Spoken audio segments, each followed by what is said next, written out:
Construction workers thought they were preparing an empty lot for development. Instead, they uncovered a secret that had been buried for years. A teenage girl shot in the head, left without a name. And for more than 3 decades, nobody knew who she was. This is the story of the Bullhead City Jane Doe. May 15, 1989, a construction crew is working on a vacant lot on Castleberry Lane in Bullhead City, Arizona.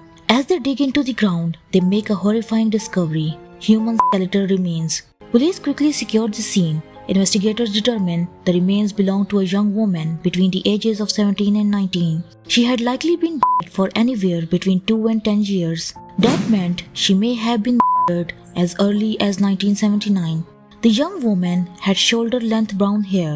Investigators believed parts of it may have been bleached. She had undergone extensive dental work, suggesting someone had cared for her and invested in her health.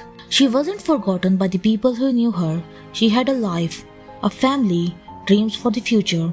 Among her belongings was one detail investigators hoped someone would recognize: a distinctive multicolored owl earring, unique enough that maybe, just maybe, someone would remember seeing it. Then came another devastating discovery. It recovered from her skull. This wasn't an accident. This wasn't a natural death. This was a murder.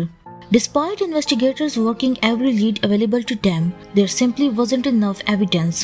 No missing person report matched. No witnesses came forward. No one claimed her. The case went cold.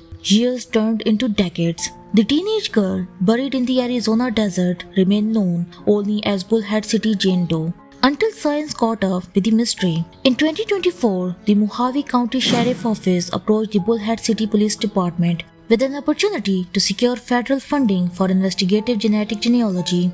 The funding was approved, DNA was extracted, experts began building family trees from genetic matches. But identifying her wouldn't be easy. This case came with its own complexities, one team leader explained. Sonia Alice Langan's ancestry included French-Canadian endogamy, and one of her grandparents were recorded as having 17 children. We are truly honored to have been able to restore her name through investigative genetic genealogy. After decades without answers, Bullhead City Jane Doe finally got her name back. She was Sonia Alice Langan, a real person, not just a case file, not just a set of remains discovered in a vacant lot. Someone's daughter, someone who mattered.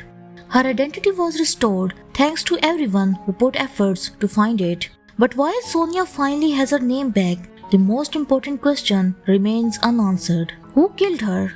Somewhere out there is a person who buried a teenage girl in an empty lot and believed time would erase what they had done.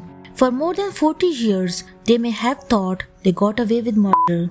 But history has shown something remarkable. Cold cases are not as cold as they used to be. DNA is giving victims their names back, and sometimes it leads investigators straight to the people responsible. Sonia Alice Langan waited decades to be identified. Now, investigators are hoping justice doesn't take another 40 years because someone out there knows exactly what happened, and they might finally be running out of time.